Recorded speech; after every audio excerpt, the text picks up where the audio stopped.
Hey there, today I'm going to show you how you can record and upload video to share on your class story. First, let's take a look at the web.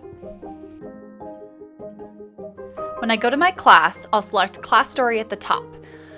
I'm going to choose Record of the different ways I can post to my class story, and now I can record video. This is great for demoing, posting lessons, and even doing a read aloud. You might notice the text is backwards, but when I'm ready to post, it flips and I'm good to go. I can watch it to make sure it's what I want to share, and I would also recommend saving your video file. It's just a good best practice in case your Wi-Fi goes out, you have that file and you haven't lost all your hard work. All right, now that I've saved my file, I'm going to press continue. My video uploads and I can add a caption. Looks good to me. Let's post this to our class story.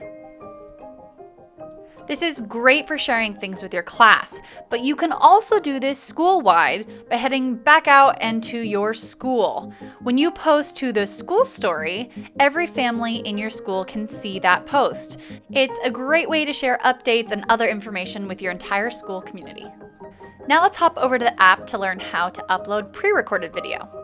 Let's hop into my class, select the blue ring at the bottom, which is going to allow me to create a new post, whether I wanted photo, if I want to upload text, or if I want to record video, much like we did on the web.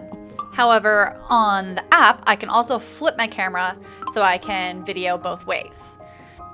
All right, instead of taking a video, let's go back and let's upload a video. You will select the little picture in the bottom left corner, which opens up your camera roll, and from there I can select any pre-recorded video I have on my device. Just like when we're recording, I can watch back that video to make sure it's what I want. I can add a caption, and here's where the app is a little bit different. In addition to adding this to my class story, I can also post it to individual student portfolios if I choose.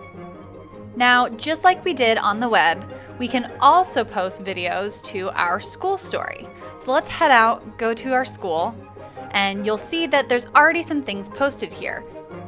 It's important to note that you can share links to videos as well.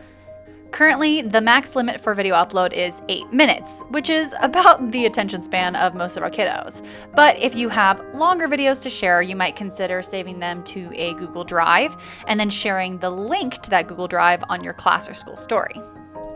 Being able to upload video is great because if you have something you want to post to more than one class or your class and your school story, this is how you'll do it.